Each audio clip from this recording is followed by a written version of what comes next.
j'ai trouvé sur le site de l'Union européenne une carte incroyable. Je vous la montre. C'est le prix du mégawattheure aujourd'hui, 14 décembre, prix du mégawattheure en Europe. La France est un record, 451 € le mégawattheure. Vous voyez ce qui est en rouge.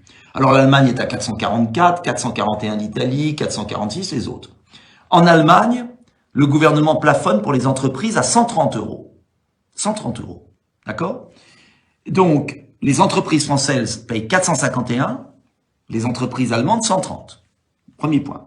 Et puis, alors, il y a un pays, deux pays, qui ont une électricité à 81 € le mégawattheure. Plus de 4 fois inférieur à la France. C'est l'Espagne et le Portugal. Pourquoi? Tout simplement parce que eux, ils ont abandonné le prix européen de l'électricité fixé par Bruxelles et qui est indexé sur le prix du gaz. Parce que les Espagnols et les Portugais sont pas idiots, beaucoup plus intelligents que notre gouvernement. Ils ont dit, mais je comprends pas, on paye notre électricité, on la produit à un coût qui est en dessous, qui est à 80 €. Pourquoi on la vendrait 450? Parce qu'elle est indexée sur le prix du gaz russe qui arrive en Allemagne et qui n'arrive plus, et donc qui vient des États-Unis, du Qatar, etc., où il y a de la spéculation.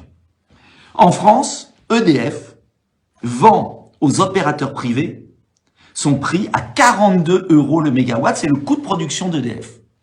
Alors même si vous comptez la rénovation des centrales, la construction de nouvelles centrales, le démantèlement des vieilles centrales, la maintenance, vous dépassez pas 100 €. Les éoliennes en mer, c'est 178 € le mégawatt. Et donc, on a en France des sociétés privées, les copains de Macron, qui s'engraissent, qui achètent leur électricité pour une partie auprès d'EDF, qui est obligé de leur vendre à 42 € et qui le revendent aux boulangers, aux bouchers, aux PME, entre 400, 500, 600, parfois 1000 € le mégawatt.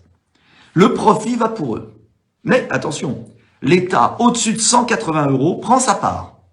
Et donc, en fait, en ce moment, la différence entre l'Espagne et le Portugal et la France, ça va dans la poche des oligarques du régime et dans la poche du budget de l'État.